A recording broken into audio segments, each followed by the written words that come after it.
When in the course of human events, we, the people of the United States, all men are created perfect equal. union, I have a establish justice, Not ensure my domestic president.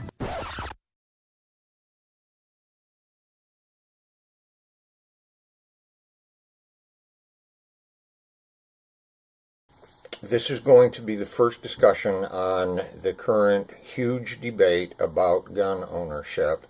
And note, I'm not saying gun control, I'm saying gun ownership. I think we conservatives need to take more control of the dialogue and take more control over what's being said and how it's being said. My contribution to that is that I don't want to talk about controlling guns. I want to talk about ownership of guns. This is a huge, multifaceted topic. I'm not going to try to pretend that I can cover it in just one discussion. This is going to be several, just because there is so much to be said here, and I want to keep these short enough so that you can listen to one of them in a few minutes, like 10 or 15 minutes. If I tried to do the whole thing, it would be way, way, way too much. Nobody would listen to it. So today I want to talk about the Second Amendment, what it actually means, and if there's time, try to relate it to today's environment. Now, I want to come clean right off the bat. I've got some notes today, and I very seldom use notes when I'm talking, but there's so much to say, and it's so important that I felt that I should put some things in front of me to refer to. And the first thing that I'm going to refer to is that I'm going to actually read the Second Amendment, and then we're going to start breaking it down. The Second Amendment says, "A well-regulated militia being necessary to the security of a free state, the right of the people to keep and bear arms shall not be infringed." Some people say, well, the statement of the militia is one statement and the right to keep and bear arms is another statement. No, it's all one statement. It's all one statement, a well-regulated militia being necessary to the security of a free state, the right of the people to keep and bear arms shall not be infringed. So that's what the Second Amendment says. What does it mean? And for that, I'm going to have some notes in front of me because there's too much to say. And what I want to start out with is something that if you've listened to my foundational talks, you already know this. And if you haven't listened to them yet, S01 and S02 in the title, go back and listen to them. That's foundation that you need.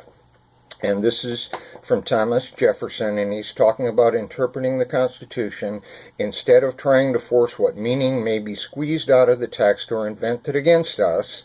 Instead, let us conform to the probable one in which it was passed.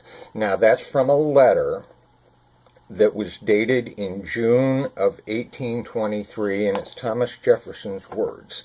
Now, here's the timeline. The Declaration of Independence was 1776. That started the Revolutionary War. The Treaty of Paris that ended the Revolutionary War was in 1783. The Constitution was accepted and adopted in 1787, and the final state to ratify the Constitution was New Hampshire. That occurred in 1788. This quote was 1823. The Bill of Rights, which the Second Amendment comes from, was ratified in 1791. Remember, the quote is from 1823 by Thomas Jefferson, who was inaugurated as the third president of the United States in 1801. So they had already fought the war, they had already written and ratified the Constitution, they had already ratified the Bill of Rights. Jefferson had already been through his presidency, so at this time he's already is cautioning us that we shouldn't be listening to interpretations. We should go back to what it probably really meant when it was written. So, a well-regulated militia being necessary to the security of the free state. Let's start with that, because one of the things that is so misunderstood is the term militia. Now, what you have to do is go back to the 1700s when this was written and understand what the militia was: the men of the population capable of bearing arms. the people who could come out of their homes, out of the churches, out of the farm fields, to stand armed against a threat. They were very cognizant of threats because they had just thrown off the threat of the English government's tyranny.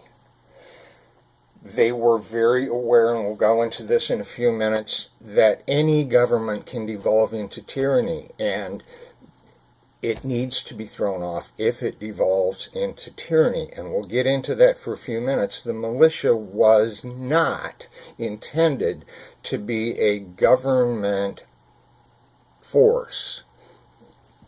And that's a misunderstanding I hear a lot. Isn't the National Guard our militia? No, it's not. The National Guard is a government-sponsored force. So if it comes time to throw off our government, are we going to throw it off with government forces? I don't think so. They're going to be fighting on the side of the government. And by the way, I'm not espousing to that at all. In fact, the one time I have ever unfriended somebody on social media was a guy that started getting too close to talking about armed resistance to the government, and I said, look, I want nothing to do with that. So don't misunderstand anything that I'm saying for encouraging or calling for an armed resistance at any time. That's not what I'm doing. What I'm doing is I'm saying that the Second Amendment was for the people to be able to throw off, if necessary, a tyrannical government, and that also would include a foreign invader. Remember that the United States military can only operate on U.S. soil by order of the President of the United States. So it's up to the people to defend the country. Well, but that was in the 1700s. This is the 21st century. Well, it still means something. Foreign invaders, you think we're immune to foreign invasion?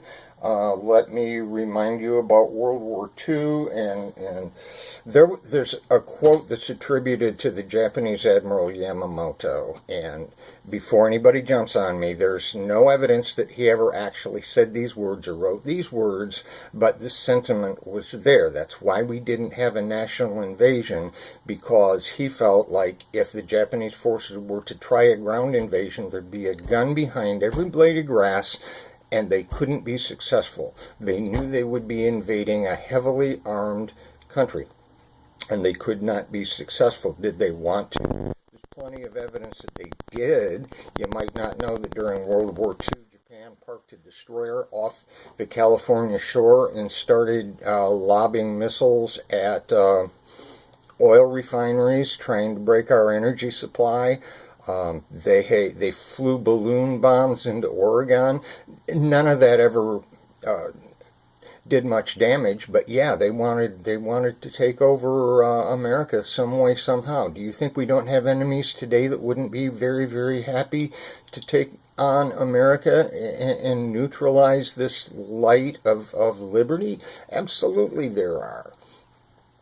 The United States Army cannot operate on U.S. soil without a direct order from the President of the United States. The intention of the Second Amendment was to say the able-bodied people, men of the country, who could and would bear arms, would rise up to provide the defense of the country against a rogue government or an invading force.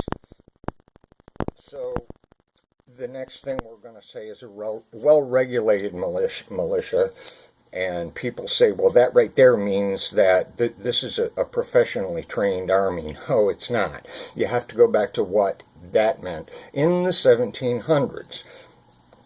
And in the 1700s, that meant that it was disciplined, reliable, functional, self-operating, in other words, able-bodied, sane, calm men who understood their firearms and who understood how to do this.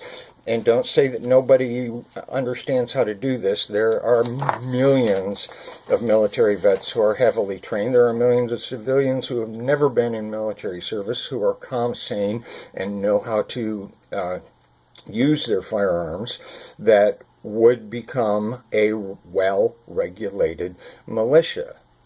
So why is it important then that in order to have a well-regulated militia, that the right to keep and bear arms should never, ever, ever be infringed? And for that, I'm going to go back to another thing that Thomas Jefferson wrote, and this was during the Revolutionary War in 1778, and he had visited a hospital camp. And what he says, that I'm going to read you the whole quote.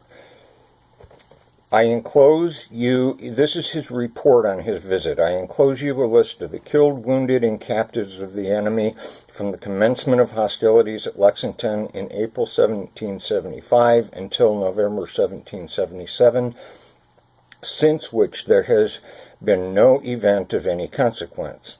I think that upon the whole it has been about one half the number lost by them, in some instances more, but in others less. Now listen to this. The difference is ascribed to our superiority in taking aim when we fire. Every soldier in our army having been intimate with his gun from his infancy. That people need to be very familiar with their firearms. And if you go to Middle America, and I know that a lot of people watching this are going to be on the coasts, in the heavily populated areas where this is a foreign concept. It's not a foreign concept to the vast piece of Middle America where people rely on their firearms. So I'm not going to get as far as I wanted to get. But I'm going to go one other place, and this will probably be the jumping off point for the next conversation. And I'm going to go back to the Declaration of Independence from my book of founding documents. And you'll know that if you listen to my first two discussions, the foundational ones, S01 and S02, these documents tie together, particularly the Declaration and the Constitution. And what we talked about in the first discussion was that men are endowed by their Creator, and men is, as it was used at the time, meaning humanity. People are endowed by their Creator with certain unalienable rights, that among these are life, liberty, and the pursuit of happiness. I submit that if I don't have life, I can't have liberty and I can't have happiness. Why should the rights of the law-abiding citizen to keep and bear arms not be infringed? Because the lawless don't care. I should be able to be armed, and by the way, I'm not a gun owner because of where I live. It just is next to impossible. But it's not right that some punk on the street, because he doesn't give a damn about the law, should have vastly superior firepower than me, and I can't defend myself, and therefore he is empowered to take away my life, without which I cannot have liberty and I cannot pursue happiness. So I'm going to stop right there, and I'm going to go into some more practical things on the next video. This was strictly a high level, what does the Second Amendment mean? And I didn't get it everywhere I needed to get. I'm pushing 15 minutes, so I'm going to stop it right here and wait for the next one. I'll continue where I left off. Again, go and subscribe to my YouTube channel. If we're not friends on other social media, hunt me out and send me a friend request. I want to talk to people. If you disagree with me, say so. Let's have a conversation. Let's have a civil conversation. Nobody has to agree with anybody else, but we really should be able to talk as adults. Thanks a lot. I'm going to sign off now. I'll talk to you next time.